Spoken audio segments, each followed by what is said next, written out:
వచ్చామండి మేము, నమ్మకంతో వచ్చామండి, నమ్మకంతో వచ్చాము. అంతేకాదండి ఎవరో చేస్తారని అది కాదండి, ఈ మీద నమ్మకం ఉండి వచ్చామండి. మరి పవన్ కళ్యాణ్ చంద్రబాబు నాయుడు ఇద్దరు కలిసి జగన్మోహన్ రెడ్డి అసలు ఏపీ నుంచి వెళ్ళగొడతామంటుందిగా. ఎందుకు వెళ్ళగొడతారండి? వెళ్ళగొట్టడానికి ఎవరు సరిపోరండి, ఎందుకు సరిపోతారా? ఎందుకు మరి జగన్మోహన్ రెడ్డి మళ్ళీ రావాలనుకుంటున్నాను? జగన్మోహన్ రెడ్డి పిల్లలకి ఏం చేస్తారు కాబట్టి అందరికీనండి, పెద్దోళ్ళకి పిల్లలకి మొత్తం అందరికీ ఏం చేసిన ఆయనండి. అందుకోసమండి ఈయన రావాలని కోరుకుంటారు. అర్థమవుతుందండి. అంది మా తీర్మాల వరం అండి, నేను ఎక్కడ చెప్పని చెప్తానండి సాక్ష్యం. అర్థమవుతుంది వెళ్తానండి. మనకు కావాల్సిన వైఎస్ఆర్ జగన్ ముఖ్యమంత్రి కావాలి. అంటే ఇప్పుడు చంద్రబాబు నాయుడు పవన్ కళ్యాణ్ ఇద్దరు కలిసి ఎవరు వస్తారో ఏదో చేస్తారు, నథింగ్. మనకి రాబోయే మన ముఖ్యమంత్రి జగన్. మన జగన్ ఢీకొట్టే ఎవరు లేరు. జగన్ అనే రావాలి. మాకు ఎన్నో చేశాడండి, మా పిల్లల మీద ఆధారపడకుండా మమ్మల్ని ఎంతకాలం పోషించున్నాడు. కానీ మరి జగన్ చేయడు, చంద్రబాబు చేయలేదు, గలాసోడు మొత్తానికే అవసరం లేదు మాకు. ఇప్పుడు మరి అదే చంద్రబాబు నాయుడు పవన్ కళ్యాణ్ ఇద్దరు కలిసి జగన్మోహన్ రెడ్డిని అసలు ఏపీ నుంచి ఏపీ నుంచి వెళ్ళగొట్టినా సరిపోదు, ఇక్కడికి వచ్చిన జనం చాలా సాక్షి. ఎందుకు మళ్ళీ జగనే సీఎం కావాలి? జగన్ మాకు అన్ని ఎడుతున్నాడు, రైతు భరోసా ఎత్తున్నాడు, మాకు 3 ఏళ్ళు పింఛన్ ఇస్తున్నాడు, మరి అన్నిటికన్నీ మాకు ఎన్నో పెడుతున్నాడు. కాబట్టి అన్ని ఇస్తున్నారు కాబట్టి అయినా కావాలి. మళ్ళీ ఈ పథకాలన్నీ ఏదైతే ఉందో మామూలు సోమరపోతులు చేస్తున్నారు, ఏమి చేయట్లేదు.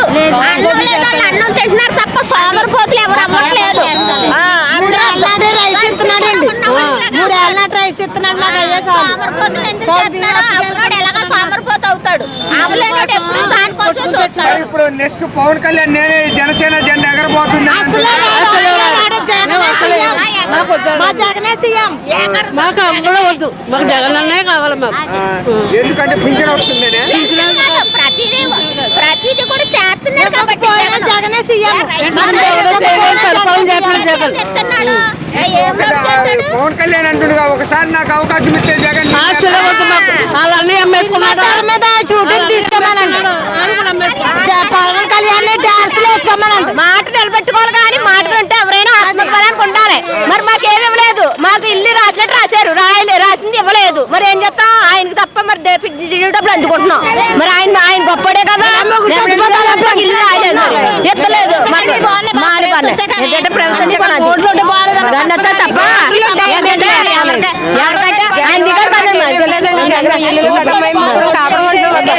అలా ఉన్నాయి.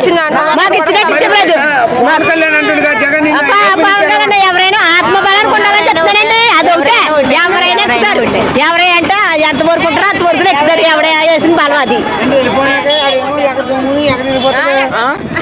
ఆడేమో హైదరాబాద్ తొంగున్నాడు, ఇక్కడ నుంచి నిలుపుమన్నాడు. అంత దొమ్ముందటి పవన్ కళ్యాణ్కి.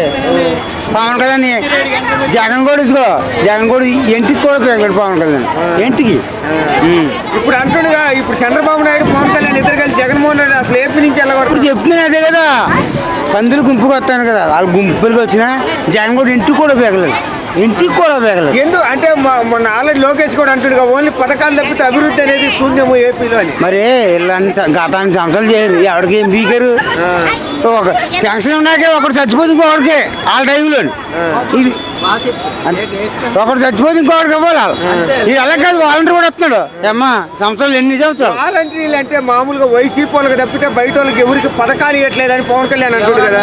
పవన్ కళ్యాణ్కి వచ్చి ఒకసారి ఎంక్వైరీ చేసుకుంటే ఇస్తున్నాడు ఇవ్వట్లేదు తెలుస్తాడు. వాడు వెళ్ళా తొంగునే పవన్ ఇక్కడ చేస్తే అదే 10 బతులకి వచ్చేవారు మనం, లేకపోతే మానేమను 10 ఆడబిడ్డలు అడిగి చెప్తే దాని సమాధానం. ఎవరిని మొగోళ్ళని అడిగితే కాదు, మొగోళ్ళు అడిగితే తాగుబోతులు కూడా సమాధానం చెప్తారు. ఓకేనా? ఒక ఆడమనిషిని అడిగి చెప్పు సమాధానం, అంతేగాని ఎవరు పడితే వాళ్ళని అడగకూడదు. ఒక ఆడమనిషి మాట్లాడితే దానికి అర్థం ఉంటుంది.